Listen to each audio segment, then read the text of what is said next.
Hey, legends, and welcome back to another NRL Fantasy Fanatics podcast. We're here with co-host Will, as always, and we've also got another Will with us today. How's it going, Will? What's up, boys? How are we going? Yeah, pretty good. How are you? Not too Let's bad. dive into these team lists, boys. Let's rip in, eh? Yeah, so pretty much not much to take away from these games. To start with, you see about it. You just see Salmon back into the 12 spot and Preston in at 17, and then Sam Hughes holding his 10 spot with Josh Curran on the bench. And that's pretty much about it on that side of the ball. I'll talk us through the Dragons, Grady. Obviously, you see Jaden Sewer, holds that edge spot. That's a surprise. Jaden Sewer's not that good, so don't know what he's doing there. No, only kidding, just there to stay up central. No, not too much to look at on the Dragons side. I think if anyone's still got Kyle Flanagan, I think you can hold him if you've held him this long. And you're probably not looking at anyone else. Although maybe Jack DeBellin does come an option. What are your thoughts on him? Yeah, I'm very interested in Jack DeBellin. He plays around 13 too. I just think, see how many minutes he gets this week and then pick him up around 13 if he gets good minutes. And another one that I'm very interested on as a spicy hooker option for round 13 is Jacob Little. Like, we know how hard the hooker is going to be for round 13. So, yeah, I think, again, I'll probably wait in a week just to see how many minutes Brown gets, but I think Jacob Little looks like a good option. Moving down, so you see the West Tigers. So you see Casey and Feldy coming to the centres for Asu Kapoa and not Asu Kapoa, Brent Naden and Justin Olam. And then you see Samuel Afenu starting at 12 with Isaiah Papali back to 11 and Callan's man Justin Matamua starting at 13 with Alex Twall reverting back to the bench. Do you think that Alex Twall is a hold? Personally, I do, just because I don't see Matamu getting 50 minutes and Twall getting 30. I see it being Matamuta getting 25 and Twall getting 55. Yeah, just a silly pickup if you picked up Twall, in my opinion. Yeah. Then going to the Cowboys side, you see Viliami Va'alea holding a spot at 4. I'm very interested in him. He's a good player. Lukey and Griffin Neem holding their spots at 10 and 11. They both look like good players, but not much else down there. Still Thomas McHaley there. So Grady, talk us through the Seagulls and Storm game. The Seagulls, I think Olaquatu, if you're looking to pick him up, he was an option last week, but now with the Origin too close, I think Olaquatu gets that edge spot for the Blues. So, no, I wouldn't really be looking at too many people on this side, apart from maybe Kohler, and then obviously Garrick was a pretty hot buy a couple of weeks ago. But no, apart from that, you're not looking at many people there. Yeah, and what about on the Storm side? Longo, if you don't have him, make sure you get him into your side. Pappenhausen's still out for quite a few more weeks. And then who else is there? I don't know. I don't know if you look at anyone else there really.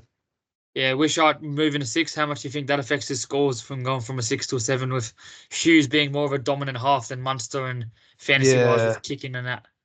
I mean, personally, I've never really ever rated Wishart when it comes to fantasy, but yeah, I think Hughes is definitely they're definitely going to go to his side a lot more, and Wishart won't be involved as much. So no, I think if you're looking at him, I'd say you probably watch for the next week or two and see what he does.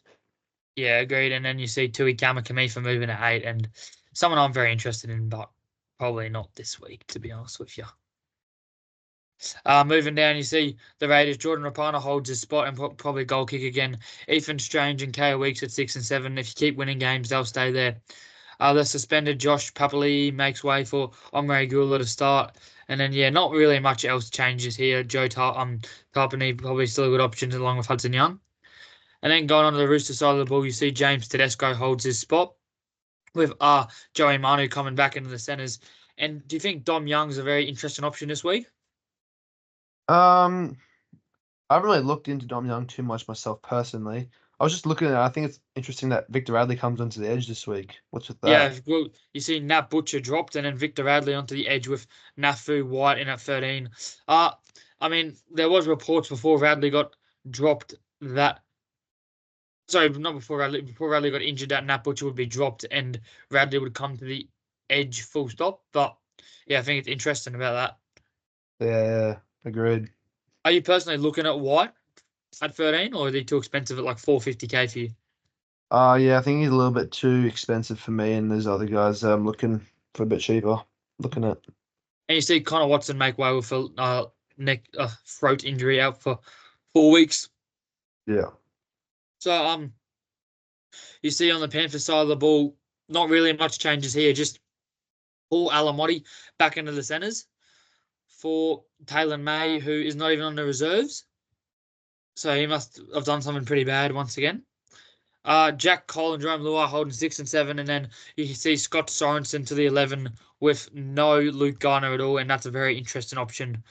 Along with Yo at 13, he's just a staple. Bring him in your side. He'll do you well. Probably the only origin gun you want to hold right now.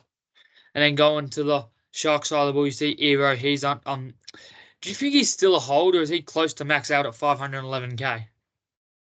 I think Arrow's been scoring really well lately, so I think you hold him for now at least. Anyway. Yeah, definitely agree with that. And then yeah, Daniel Atkinson, personally, I'd avoid trying to play him just with Hines there. Like, he seems 30s with Hines, 60s without Hines, and yeah, but I'd definitely hold him because Hines should go to Origin, and Atkinson will get the 7 spot next week. Going down, you see Hazelton and Kafusi holding the 8 and 10 spot. I probably personally wouldn't be looking at them. Teague Wilson, he's a good option, and pretty much anyone in this forward pack you could honestly go with as a pod move. Not very highly owned. Yeah, so talk us through the Rabbitohs and the Eels side. Over to you, Cal. Seriously, Latrell Mitchell, he's back with 280s now. Alex Johnson's there scoring tries. Don't see him as a fantasy relevant player. We see an interesting move with Keon Koloamatangi at 13. Could he be an option there with Jacob Host making his way back on the side? We know Damien Cook may not play Origin, so do we get that? Do we see him maybe as a pickup? I believe the Rabbitohs do not play round 13, so bit iffy there. But we look over the other side of the ball. Blaze Talangi still holds his spot. Sean Russell at that 4 and Bailey Simonson on the wing. He's been pretty impressive, Bailey Simonson, in my opinion. I'm looking at a guy like that to pick him up. I'm looking for a cheap wing fullback and a centre cover there. So he could be looking like a bit of a pickup, Bailey Simonson, especially with Moses coming back soon. Dylan Brown at 7, he's been good old year. He's a hold, maybe even a buy if you want to take a risk this late. Moving down, Lussick's still holding that position. I think he's that 80-minute man now. Looking at more Jermaine Hopgood at 13, he's been very impressive. Wouldn't find him as a pickup now as he will play Origin, but yeah, that's pretty much all with that side. We just see Joe Offengowie make his way back in the side. And then what are you guys' thoughts on the interesting move of Jack White in the 6 and Walker for 7? Like, are you looking at any of them this weekend? Definitely Wyden. We know he's and Cody Walker. They're both at cheap prices, but yeah, it could be interesting with those two. In my opinion, could be a pickup. Personally, I think that you let Wyden have a week here, have the round 13 buy, and then round 14 you look to buy him. Personally, Hundo. So talk us through your beloved Broncos, Grady. Oh mate, Josiah Karapangi, he keeps that center spot. I don't think you'd look at him because obviously Stags, he got injured last week, but he'll be back in I think 2 or so weeks. So although he did come out and was like a 46 he scored, I think you don't look at him. And then obviously Jock Madden still stays in the halves. I don't think you look at him.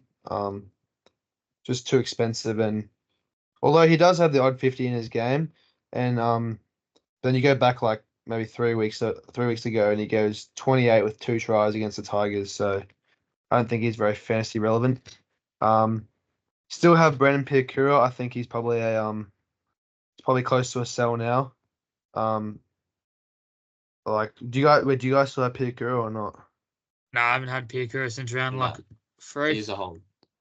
Yeah, I mean, if you have him now, if you still have him now, like myself, I'm holding him through the Origin period. But I think, yeah, he's been a real disappointment this year. Everyone was tipping him to be like that sort of Jacob Preston of last year, but he really hasn't done rose to those expectations, has he? No, he hasn't. And nah, probably not no one else I'm looking at really in this side because obviously Carrigan, great option. too close to Origin though. Same with Haas, Walsh, and Yeah. that's about it. Now talking for the Titan side, I think Keeney, yeah, I'm not looking to buy him. Like he burnt us, and you see Jaden Campbell very close. You see Sam Verrills back to 9 and Tom Weaver back into the 7 spot, which is Thank God. interesting. And interestingly, Ethan Wilkinson's pod, Josiah Pahalui, number 10. Are you guys looking at him? No. Nah. Fair enough. No. And then, No. you see 11 and 12, David Feeder and Bo Fermor. Yeah, they look like they're both pretty good options, but No. David Feeder too close to Origins for me personally. And then going down here, you see, so the Warriors, they come up with a 4-forward bench, which probably sees less minutes for AFB once again, The with young guns. Freddie Lussick in at 9 and Wade Egan out. You see no Tohu Harris again, and then Tane Tuapiki, Charnzingle Klukstad, and Tamari Martin in at 1, 6, and 7. Personally, see- I'm looking at Bunty in that Warriors side. He looks like an absolute pod, in my opinion. Yeah, it'll be interesting. And then you see Ali Lee Akeka, as I call him, Yep, being well dropped. pronounced. And then on the Dolphins side, you see Hamaso hold the spot with not really much else here. Max Plaff back. Mark Nichols always loves scoring a try. Jeremy Marshall King holds the 9 spot with no bench hooker yet. And you see Connelly Lemuelu probably playing for the edge. So probably makes Max Plaff probably a 50-minute player and a hold. So yeah, here we go. Just talk us through. What are your thoughts on Jack White and look at his career average of 45.9 at a 5'8"? Personally, I'm pretty big on Jack Whiten, but yeah, I'd wait a week with that round 13 bye, and then you go Yeah. into a couple of softer games for him. I was about to say that, like, I'd wait a week on Jack White, and although he does get the 5'8" spot, look at South Sydney, mate. Their club they're in a massive hole right now, and although Whiten's an absolute gun, I think he's definitely you wait a week at least. Yeah, I do think that you have seen him put up some all right scores this year with like 62s, but it's just not consistent. Like there's been 18s, 16s, and he's not playing well. That's the fact of the matter. Like it's not the Rabbitohs aren't playing well, but either is he. So I think you definitely wait a week and see if he can come back to better form because he's not their main half, so he's not going to get a big massive base stats. Yeah. So one guy's been killing it with 4 break even. Dom Young with an 84 and a 63 the last 2 rounds. Plays round 13 versus Canberra Raiders and Cowboys. Are you interested in Dom Young, or is it just you're scared No. about bringing in wingers? No, I think he goes through the keeper. You should have picked him up earlier. I was thinking about picking him up earlier. When he was coming back, he looked like an absolute pod back then, but not really now. Like with these wingers, they can have a couple good rounds, and he could be an absolute trap. But if you want to bring him in, he could be an absolutely power play move if he does score those 60s and score those tries every single week. But I just don't think he'll be able to do that on that winger position. Even though Manu has been looking good, I still don't think. Dom Young can get the job done. Yeah, Marnie doesn't pass the ball enough for me personally.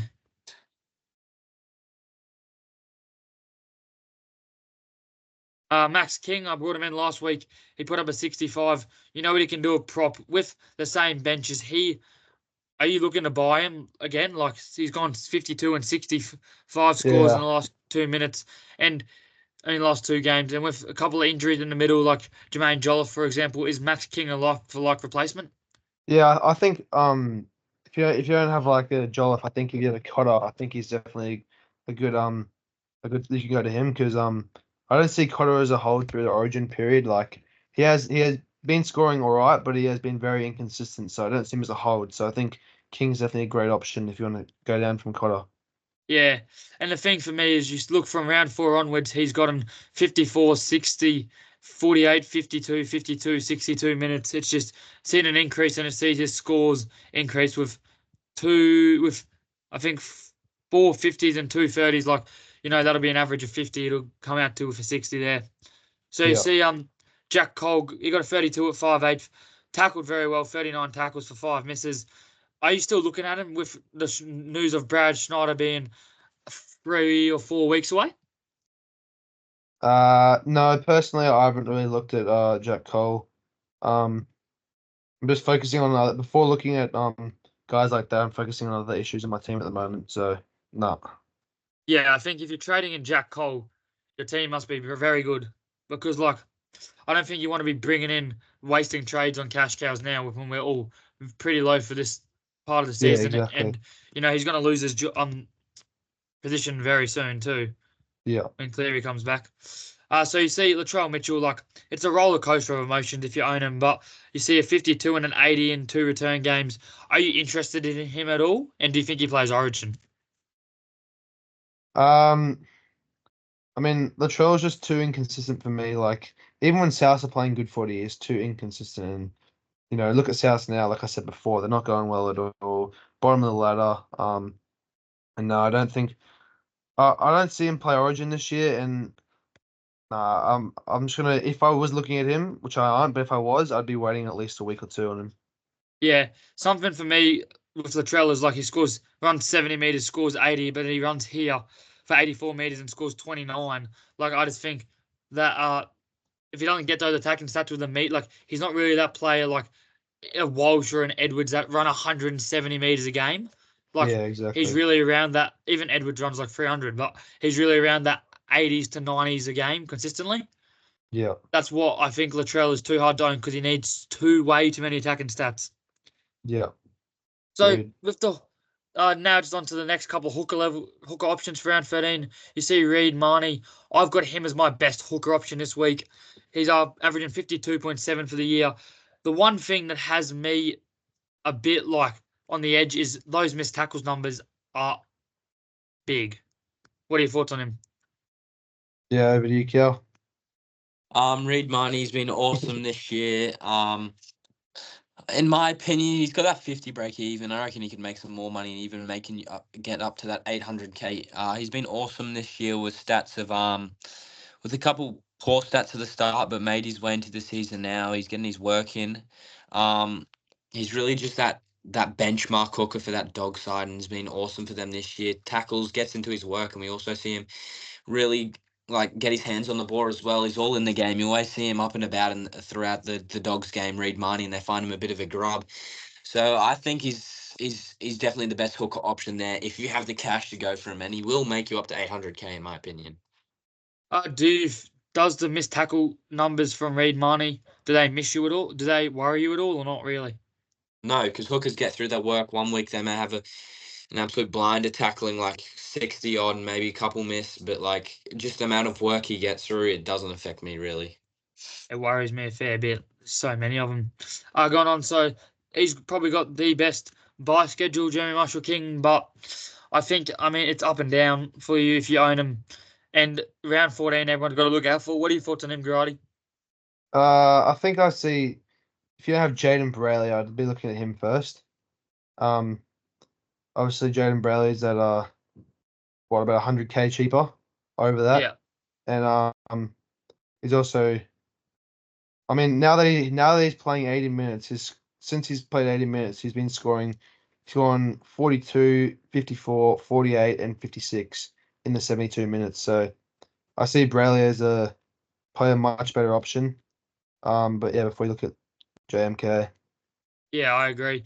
I just think Jeremy Marshall King, like, he's just not a very fantasy relevant player. Like, he makes 30 tackles a game with a couple of misses, like 3 to 4 misses, and just doesn't really get a lot of other stats, personally. Like, Yeah, he'll have no, I games where agree. he scores tries or gets a try assist, and he'll get you 60s, but I don't think for him it's very liable. Yeah. So, you got Joey Lussick. You see Brendan Hands has been dropped to the bench, out of the squad, and you see him down to 489k. Are you interested in him for round 13 as a hooker option, or is it just let Joey go and if you have him, you're holding him for round 13? Cal bro. Um, yeah, Joey Lussick. If you have him, he's definitely a hold. He's just been very inconsistent this year. And I don't know if you want those inconsistent guys when you have low trades left. I'd be looking for those consistent guys, especially with the run home. You're really trying to save some trades here. Like, in my opinion, we're at that stage of the season where we're not looking at origin period. That should be past us now. And we're sort of looking towards that run home and holding your trades throughout this period. So if I'm trading anyone in this week or in the next couple of weeks, it's just going to guy that's just going to get the job done for your team, in my opinion. And I don't think Joey Lussick's that man. Go for a Brayley, in my opinion. Yeah, personally, I disagree with you completely there.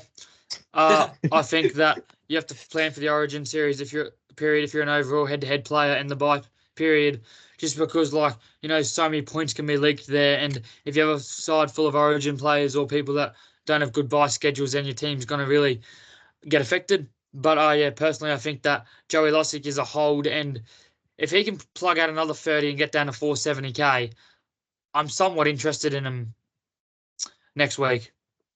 Mm. Going on, I got Blake Brayley as my second best hooker personally. You see what he can do at hooker. Like, his average is very well there. He's pretty consistent at 50 mark. And for me, I think that he gets a lot of attacking stats with not many missed tackles. And he's an absolute. He's got mongrel about him. What are your thoughts on him, Grady? Blake Brayley, like I said, sorry, like you said, yeah, he's always been that sort of benchmark hooker over the years.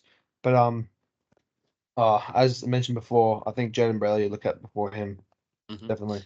Wait, do you bring Jaden Brayley in on the bye, you reckon? No, wait till round 13. No. Obviously, you wait till next week. But What happens if you have a guy like Wade Egan and you just want to do a direct swap? I'll look now. I'll look at the hookers. Yeah, personally, I don't have Jaden Brayley in this list just because he's on the bye, but I would rank the hookers as Reed Marnie, Jaden Brayley, and onto the next one who I'd rank as third, Jacob Little this week. Yeah, look, I'm pretty big on Jacob. Like, we know what he can do. He can plug out good scores in 60 minutes. Like, he's done it all year, all career. At 567k, he's a very big pod. But, like, I think that you see those 59s in 66 minutes and 49s, and you got other stats there. To go with, like, a player that can miss a few tackles, but also make a lot of tackles, and he's pretty consistent. Doesn't mind going over dummy half a lot. Yeah, doesn't mind going over for a data dummy half. Are you two interested in Jacob at all, or not really? Yeah, 100% for me, because I'm trying to get rid of a guy like Wade Egan. Doesn't play that round 13 and really has caused me trouble, so I'm trying to see direct swap there. Just use the one trade over the next 2 weeks and really hold trades into the back end of Origin just because of injuries. But I don't know who I go with. Honestly, hit our DMs if anyone's listening and give me some advice on who I should get for Wade Egan. Just need a direct swap. I'm looking at a guy, Jacob Little, or maybe even Brayley, so don't know what to do there. A move that I'm looking at, forgetting the reason I'm putting Reed Marnie at the top is because I think Reed Marnie after the round 16 bye, it was like his round 16 play, you hold him round 17 and then you sell him to Damien Cook, because I am convinced that Damien will be close to the best number.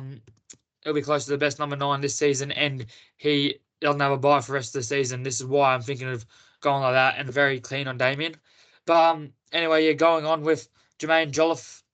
He's just a clear sell now, I think, with that injury. Do you guys agree? Yes. Yeah. Well, we know a lot of top teams have Jermaine Jolliffe, especially in that top 500. So if you're listening from top 500 and taking advice from us boys, I'd definitely sell Jermaine Jolliffe to a guy like Max King, just that direct swap and hold that trade. And do you believe, for all the Cameron Munster owners out there, that he is a sell now too, with the sell 8 to 10 weeks? Yeah, 100%. And big blow for Queensland. But who do you think is the front runner now for that 6 jersey? Man. Tommy Dearden. Yeah, As much as a Broncos lover I am, Tommy Dearden, he's been there before, and he won that game 3 for them. Well, no, he didn't win it for them, but he did his job in that game 3 where we won the series. And well, an interesting thing. I watched a video. They were talking to Billy Slady about Azure Mam, and he was very highly rapt for him, and saying if he was to play when his time is, and Billy did say he could come in at any moment during this series, if he keeps performing the way he is. So I really think Azure Mam will wear that 6. He's been electric. Just see what he did at that at the grand final, 3 tries was just. I really think he's the front runner. Personally, I think that he gets very, very close to it, Tom Dearden, and he is annoyed if he doesn't get it, because he's been there before and he's playing unreal footy. Like, there's no doubt about it. But yeah, I think it's safe to say that Munster is a sell. Tom Dearden has been a part of a losing side, 5 games losses in a row except for this week. So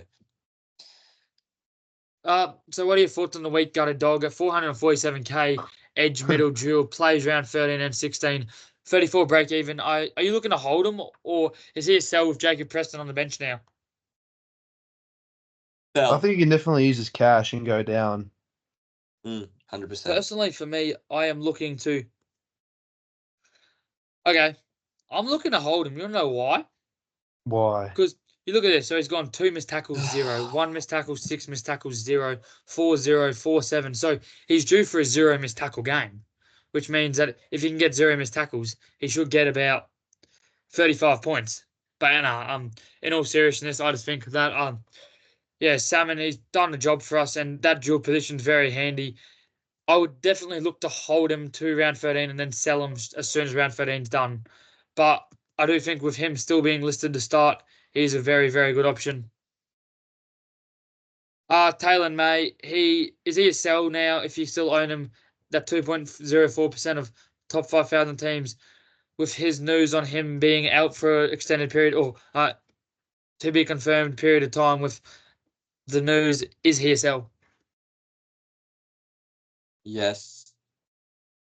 I don't think he'll be back for a while. I think that That made a grub. yeah, honestly, what he did is just like this day and age, you don't stand for what he did, and I think he's 100% sell. And you could be looking at Alamotti to be even a pickup. He played awesome in that position. He scored a couple tries now, replacing him. So Alamotti could even look like a bit of a pod, in my opinion. Yeah. So going on, you see that Kai Pearce-Paul is on a bye this week, but with an average of 50.6 at second row, are you interested in him at all? Like, I mean, I think when he comes to the interchange, he's 33 in about 40 minutes, but I think like he was listed on the bench last week and then late change into the starting lineup. Are you interested on him at all or not really? Like, oh, sorry, are you interested in selling him at all or not really? No, I think he's a hold. They play round 13. He won't play Origin. I'm a bit gutted that I sold him because I fell in the trap and didn't watch late mail because I'm a lazy bugger. But yeah, I think he's definitely a hold. He's been awesome this year. Yeah, same. Personally, for me, I think you can do it either way. Like, there's no guarantee. He hasn't he's done well, but he hasn't been like killing it like Angus Crichton, where if you sell him, then it's gonna necessarily have a negative impact. So, yeah, Alex Twall, 31 break even, 541k. You look at him, 52 and 53 minutes at lock, and you see he's listed on the bench this week. But personally, for me, I don't think it affects him that much. With a 53 minutes at lock, and you look at that team, I don't really think Justin Ma'aua is playing 50 minutes at lock, and I think Twall will still be able to get a 50 minutes role. Can I say something? Yeah. Why are we talking about Alex Twall in the first place here? We've always seen him coming off the bench, and we would expect him to come off the bench when properly when they get some numbers back. He's always an impact player, and we saw that he didn't play too well. He did a job though for them, but he's always just been that guy. And you should I don't know why we're talking about him. He's an interchange player through in, through out. No, he's not. Like, you don't know what you're talking about. He needs to go back to his roots. Have you not seen him been playing at lock? Like, he's a fantasy gun at lock. Average of 54.1 in 60 minutes. Like, he's one of the best players out there. He wears his heart on his sleeve. Yeah, like, but we know 40 that tackles in a we know that he's 53-minute going effort. back to that interchange spot though after a couple rounds at that 13. He was never a lock in that position. Nah, I feel like even with the interchange bench, he'll get about 55 minutes in my eyes, which still makes him a clear buy. Because you just see the PPM he can pump out here. Like, you got 70s, 60s. They're all pretty great minutes. And a career PPM of 0.9. I think for me, he's close to a very good Sounds like buy a if bit of you bias haven't. to me at Will Garati. Sorry? Sounds like a bit of bias to me. It does, mate. So, It does. Helium Lukey, someone I'm actually also very interested in, playing 59 minutes last week and getting a 47. What are your thoughts? Like, 3 offloads, tackled well, ran well. Are you interested in him at all, or was his time done now? Time's done. Yeah. I mean, Agreed. personally, we brought him at 498k. I don't see why wouldn't you buy him at 441k. Better edge options, in my opinion. I reckon you'd rather just hold Jamin Salmon if you've because he's got that mid and mid and edge position. So I don't think he's a pickup, in my opinion, Lukey. Yeah, that's fair enough. So you see Tui Kamikamifa, Running the lines. he made his return 2 weeks ago, and then you see he got into the starting lineup against the Eels and put up together a 50. I mean, at 413k, Tui Kamikamifa has been up at 600. It's an absolute snag, in my opinion, but it just depends how many minutes he can get. He's not really PPM relevant this year in a 15-minute game, so you just let him. Is that an outlier from Tui, and you letting him go back to the keeper? Yeah, definitely let him go to the keeper. Better mid options, in my opinion. I don't know if he'll get those minutes. We haven't seen him much all year, or he's not really a fantasy relevant guy. Yeah, that's fair enough. So going on, you see Sean Blaw, a 48, a 45, a 43, a 48 the last couple of weeks, not playing the full 80. Are you close to selling Sean now with the 50 break even and around 13 buy? Yeah, is there any chance that you're going to sell Sean if you're an owner of him, or is he just a hold consistent 40s he's pumping out? What do you think, Will? Sean Bloor, bro. No, he's way too expensive for me. He is a very good player though, but I think he's just a bit too expensive to be looking at. Yeah, but we were talking about selling him. What are your thoughts on that? Oh shit, my bad. Yeah, no, I think you can definitely use this cash elsewhere, but or you can hold. If you can hold, you can probably do either. Yeah, I agree with you there. So Angus Crichton, I think he becomes a clear sell as soon as Origin comes around if he makes it, just because of the round 13 buy and sorry, just because he'll miss round 13 and then the round 14 buy. I do believe that you could hold Angus, but I just think so. People are selling him this week. Break even of 42. Is there a reason to sell him, or are you holding him? Like you look at 100% of the top 100 teams own him. You don't see that by many players. So is Angus a hold for you this week, considering he could crank out an 80, or is there actually some madness to selling him? I think he's a hold. I really do. Through the whole season, or just this week? Yeah, a whole season. We know the fantasy gun he's like. Like, don't you agree, Will? Oh yeah, no, it's gun. Yeah, so you see Nafu White. He's a very good player, Nafu White, and he's put together some really good scores, but good PPM. And how many minutes do you reckon he'll be getting with Victor Adley moving to the edge? Personally, I think he's set for probably 35 minutes, and with his price and break even, I think it's just a bit too much for me personally, and I'll let him go through the keeper. Yeah, a lot of these cheap guys are just, I think, go to the keeper. So 578k for Scott Sorensen is an absolute snag. You see him here, he came off the interchange last week. 54 and 80 minutes in round 7. Are you interested in Scott at all, or are you waiting a week on Scott to see if he can get back to some of his keeper scores from last year? Well, I reckon you just want to get him in on round 13, or I don't know, do Penrith play round 13? Yeah, they do. Yeah, so, well, I think to try and get him in round 13 and take that gamble, I've been thinking about him. You've got a week to look at him this week and see what he does. He's got that mid and edge dual position, which can be lethal for your side throughout this origin period. You really love your dual position blokes throughout this period, so I reckon it's go time for Scotty Sorensen round 13. Oh, yeah, I'm very interested in Scotty Sorensen. Just a gun player from last year. Like, he got up to 700k. You know what he could do. And this year, there was even talk about him being a gun. And you see what he can do in bigger minute roles. I'm very interested in Scotty. Hopefully, he can get a 45 in a good 80-minute return game and get down to 550k for us, 560k, and then I'll be all over him with that good buy schedule. Scotty. Keon Kalonga-Matangi playing middle. The one game he played middle, he scored 33 in 73 minutes. I think it's safe to say that Keon won't be playing Origin. Are you interested in Keon at all, or are you letting all Rabbit players go right now?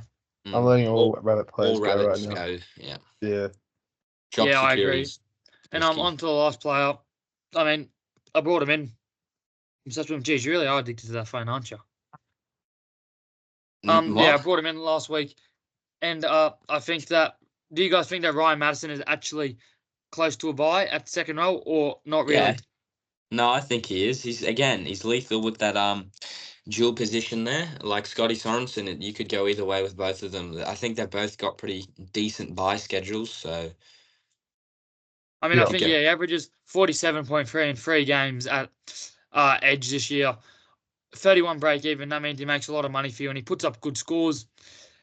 Good buy schedule for me. I think I'm all over Ryan Madison this week. Like, I mean, in the past, he has been 900k, 800k, and yeah, like you see here, been 850k. I think he's an absolute gun.